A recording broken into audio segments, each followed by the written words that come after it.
Okay, so this is the steering gear. The steering shaft comes into here, and there's a little gear, so when you turn the steering wheel, that gear spins back and forth.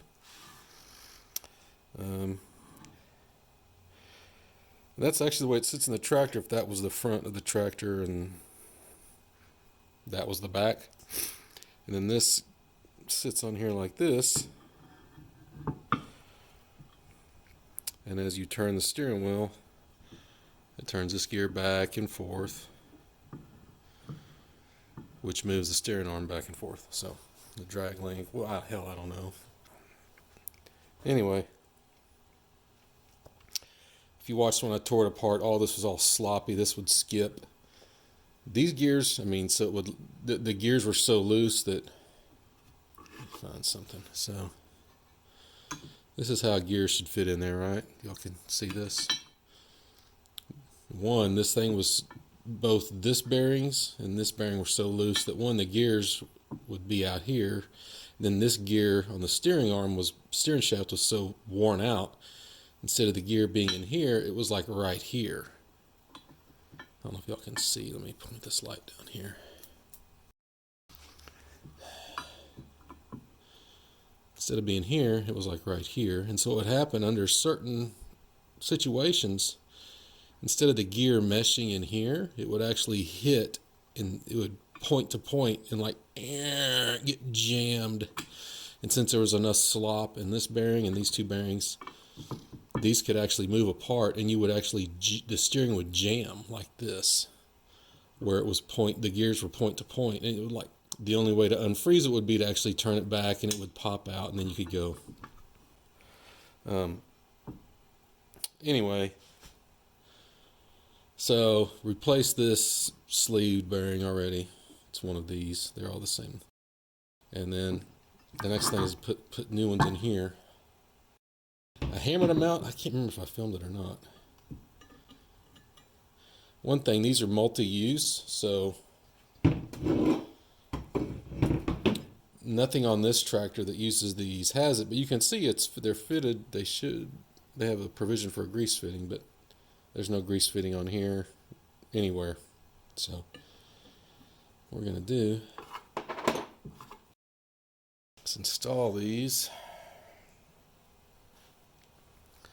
You kind of want to do it. These are, I don't know what they are, brass or something, and they got some kind of funky coating that's like the lubrication, that yellow stuff.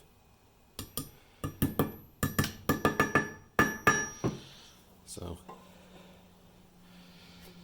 get it started, and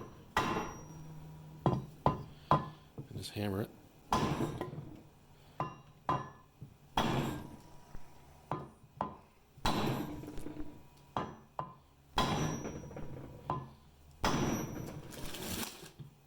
Okay, so let me just,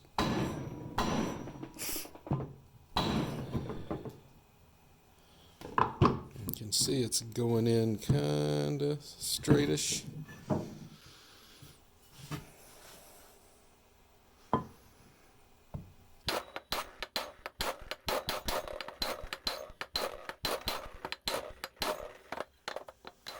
right, let me show you my setup now. So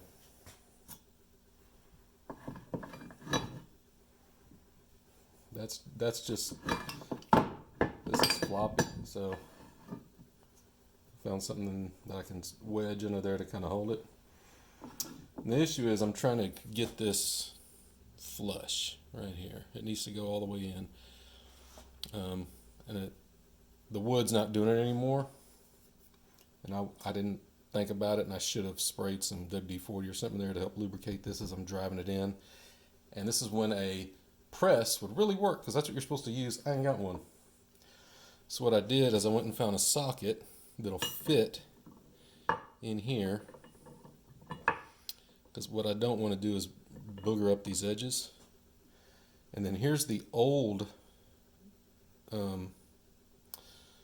bearing, sleeve, whatever you want to call it, bushing that was in here. I'm going to put this on top, and I'm going to beat on this and use this to drive it down. We'll see how that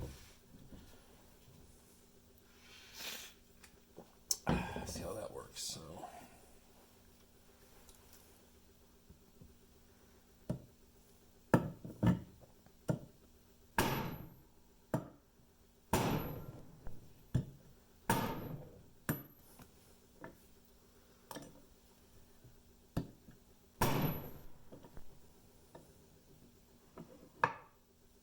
It's not doing much.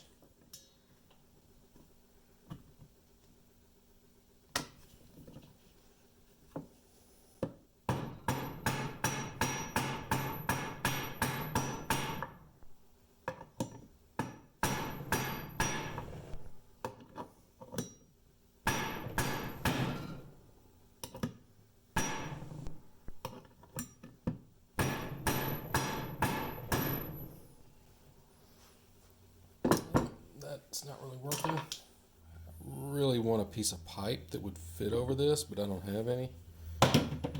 The problem with using a socket to drive one out is not a big deal. You're not worried about it. Driving it in, you kind of want to preserve it. And the issue is, it's a socket, so it's got these indentions. So instead of having a consistent surface, when you're beating on it, you're driving on this point and this point and this point and this point are what's contacting this bushing, not a flat face. So I'm going to give it a couple little test whacks and then look and see if I'm screwing it up or not. I don't think so. I should probably, if I wouldn't have painted this, I'd heat it up.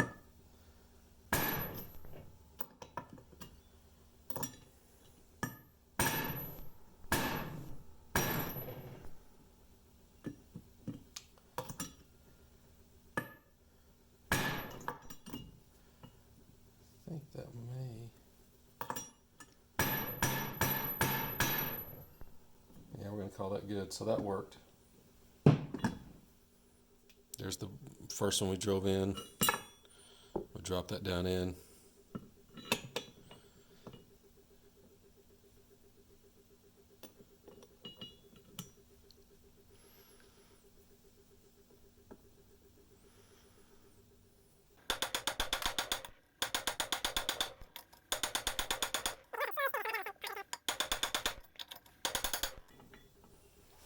All right.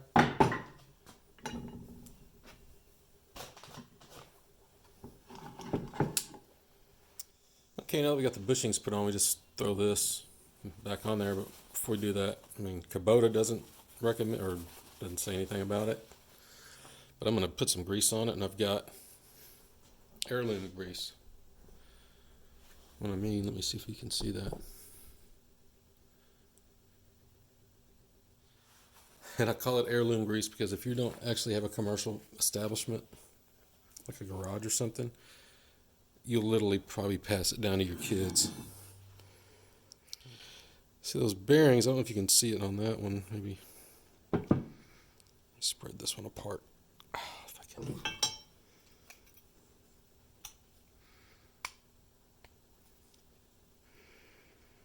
If you look, the inside has all these little holes. You can see them, those little divots. I'm going to try to pack those full of grease.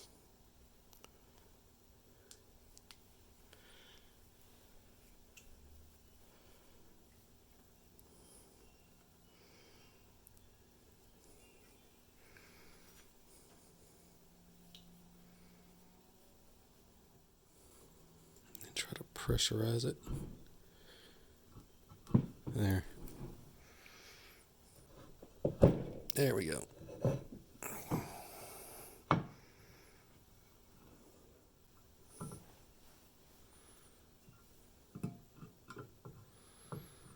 I know my dislike of cotter pins is irrational, but nevertheless, it is real. Alright, so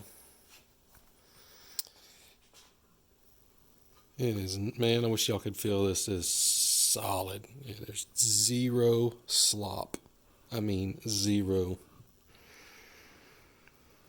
And what I'll do is I'll do some video editing where I'll go new shaft right now.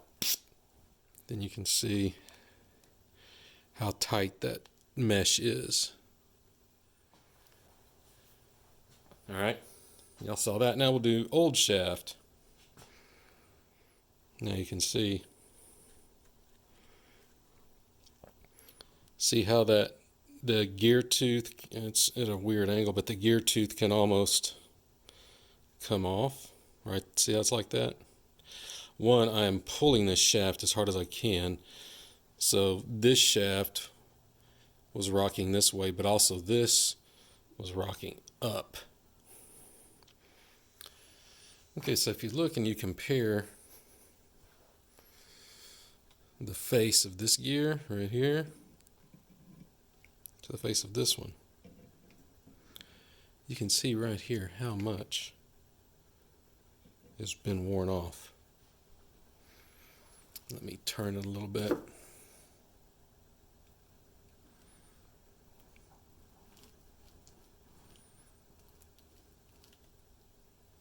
So you can see that big old nub sticking up. That should be the height. So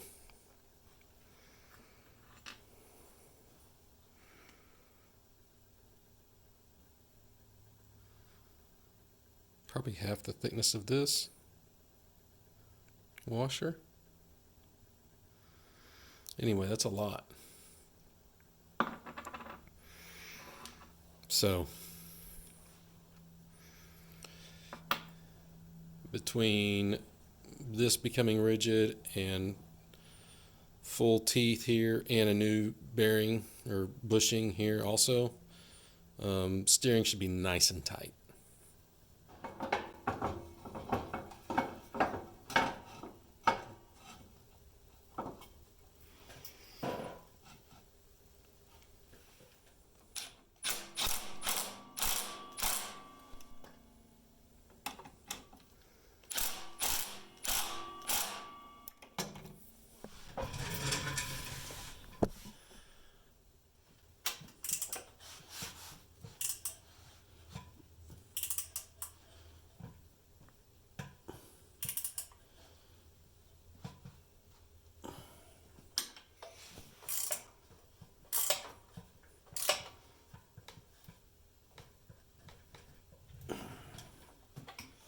Next is that area right there, getting that operational.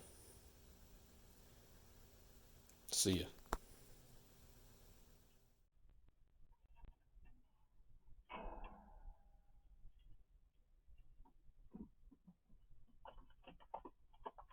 All right, you little criminal.